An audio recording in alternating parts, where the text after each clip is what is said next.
நேயர்களுக்கு வணக்கம். நான் உங்க ஷெஃப் தீனா. சுவையும் ஆரோக்கியம் கமகம சமையல்ல இன்னைக்கு நம்ம பார்க்க போறது சோயா புலாவ்.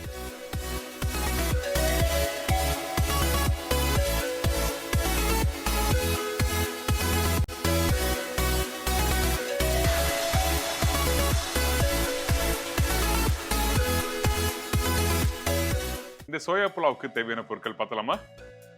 சோயா புலாவுக்கு தேவையான பொருட்கள்: பாஸ்மதி ரைஸ் 150 கிராம், சோயா 1 கைப்பிடி, வெங்காயம் 2 நம்பர், தக்காளி 2 நம்பர், உப்பு தேவையான அளவு, எண்ணெய் சமைக்கிறதுக்கு தேவையான அளவு, சீரகம் 1/2 டேபிள் ஸ்பூன், இஞ்சி பூண்டு பேஸ்ட் 1 டீஸ்பூன், முழு கரம் மசாலா தேவையான அளவு, மஞ்சத்தூள் சிறிதளவு, மிளகாய் பவுடர் 1/4 டீஸ்பூன், தனியா பவுடர் 1/2 டீஸ்பூன், கொத்தமல்லி தேவையான அளவு, நெய் 1 டேபிள் ஸ்பூன். ஃபர்ஸ்ட் நம்ம என்ன பண்றோம்னா, இந்த புலாவ் பண்றதுக்கு நமக்கு கரெக்டாக தாளிப்பு போட்டு ஆரம்பிக்க போகிறோம். அதனால எப்பவுமே புலாவ் ரெசிபி நீங்கள் வீட்டில் பண்ணும்போது என்ன பண்ணணும், சீரகம் முழு கரம் மசாலா தான் தாளிப்பு. சில பேர் சோம்பு கடுகுலாம் போடுவாங்க. புலாவ் சொல்றது வந்து கடுகு இந்த முழு சோம்புலாம் வராது, வெறும் சீரகமும் அதுக்கப்புறம் இந்த பட்டை லவங்க இறக்கா. சரிங்களா? இப்போ நம்ம என்ன பண்றோம், இந்த சீரகத்தை தாளிப்பை போடுறோம். இந்த சீரகம் போட்ட உடனே நம்ம என்ன பண்றோம்னா, நம்ம கிட்ட இருக்க இந்த பட்டை லவங்கம் ஏலக்காய் பிரிஞ்சி இலை இது எல்லாத்தையும் போடுறோம். அதே டைம்ல பட்டை வந்து ஒரு சின்ன துண்டு போட்டால் போதும், ரொம்ப பெரிய சைஸ்லாம் போடணும். சரிங்களா? இந்த மாதிரி போடுங்க. இதுக்கு பிறகு பொடிசா கட் பண்ணி வச்சிருக்க இந்த வெங்காயம்.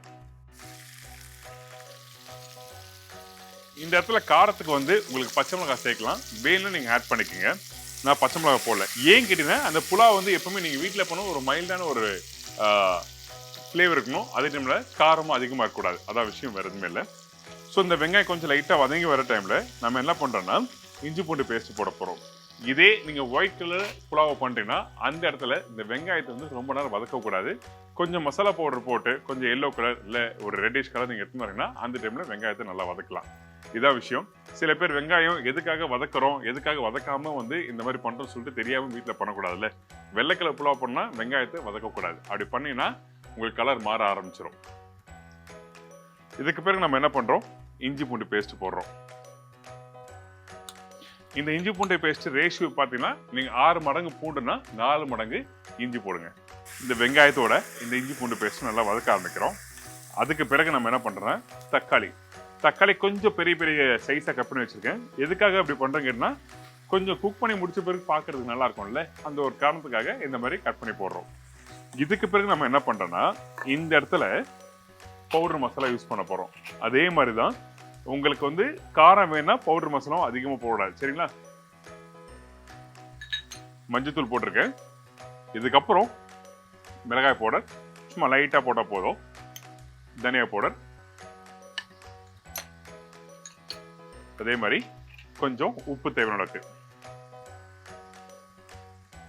இதுக்கு பிறகு நம்ம என்ன பண்றோம்னா, நம்ம கிட்ட இருக்க இந்த சோயா நீங்க வீட்டில் ஹேண்டில் பண்ணும்போது எப்படி பண்ணு கேட்டீங்கன்னா, 1 மணி நேரத்துக்கு முன்னாடியே நல்லா ஊற வச்சிடணும். அப்பதான் உங்களுக்கு சீக்கிரமா வெந்து வரும். அதான் விஷயம். சோயா வந்து ஒன்று பெருசா இருக்கும், அப்படிலாம் சின்ன சைஸும் இருக்கும். உங்களுக்கு எது வேணுமோ அதுக்கேற்ற மாதிரி கடையில் வாங்கிக்கலாம்.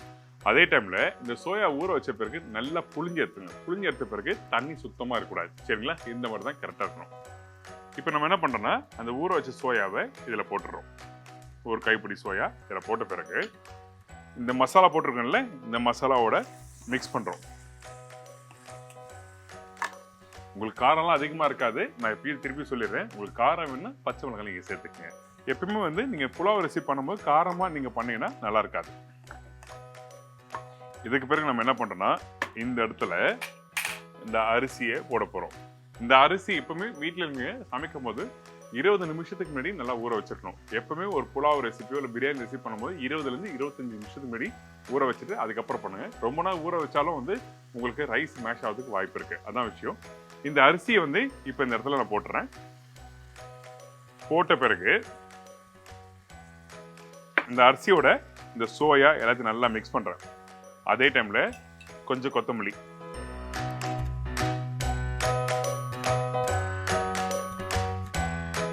இந்த மாதிரி மிக்ஸ் பண்ணிட்டு தண்ணி ஊத்துற மெஷர்மெண்ட் என்னங்கன்னா, 1 கப் அரிசிக்கு 1.25 கப் அளவுக்கு தண்ணி ஊத்துறோம்.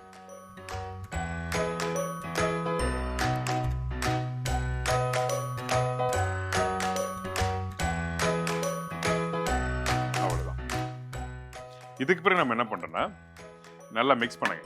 இந்த இடத்துல உப்பு கரெக்டாக இருக்கு சொல்லி செக் பண்ணிக்கணும். இதுக்கு பிறகு ஒரு மூடி போட்டு கரெக்டா க்ளோஸ் பண்றோம். மீடியமான ஃப்ளேம்ல கரெக்டா 3 விசில் விட்டு எடுத்தீங்கன்னா ஒரு சூப்பரான சோயா புலாவ் ரெடி. இப்போ வேகட்டும், அதுக்கு பிறகு பார்க்கலாம். ஓகே, இப்போ ரெடி ஆயிடுச்சு. ஓபன் பண்ணி பார்க்கலாம். அடடா, சூப்பரா இருக்குல்ல. நார்மலா வந்து சிக்கன் பிரியாணிலாம் வீட்டில் ட்ரை பண்ணி பார்த்துருப்பீங்க. அந்த டைம்ல இந்த மாதிரி நீங்க சோயா போட்டு புலாவ் பண்ணும்போது சூப்பரா இருக்கும். பார்க்கும்போது சூப்பரா இருக்கு பாத்தீங்களா. இதுல கொஞ்சம் அப்படியே கொத்தமல்லி மேலோட்டமா போட்டு அப்புறம் கொஞ்சம் நெய் போட்டு அப்படியே மிக்ஸ் பண்ணலாம். இந்த ரைஸ் எப்படி உதிரிதான் வந்து பார்க்கலாமா? பார்த்தீங்களா எப்படி கரெக்டான ரேஷியோ. அந்த தண்ணியோட அளவு தான் ரொம்ப முக்கியம். 1க்கு 1.25 மெஷர்மெண்ட் கரெக்டாக நீங்கள் வச்சீங்கன்னா உங்களுக்கு கரெக்டாக இருக்கும். அதே டைமில் அந்த அரிசி ஊற வைக்கிற பக்குவம் ரொம்ப முக்கியம். நீங்கள் ரெசிபி ஸ்டார்ட் பண்ணுறதுக்கு முன்னாடி ஒரு 20லேருந்து 25 நிமிஷத்துக்கு முன்னாடி ஊற வச்சு மட்டுமே போதும். இப்போ ரெடி ஆச்சு. ரெடியானதை அப்படியே இங்கே இந்த பவுலில் ட்ரான்ஸ்ஃபர் பண்ணிடுறேன்.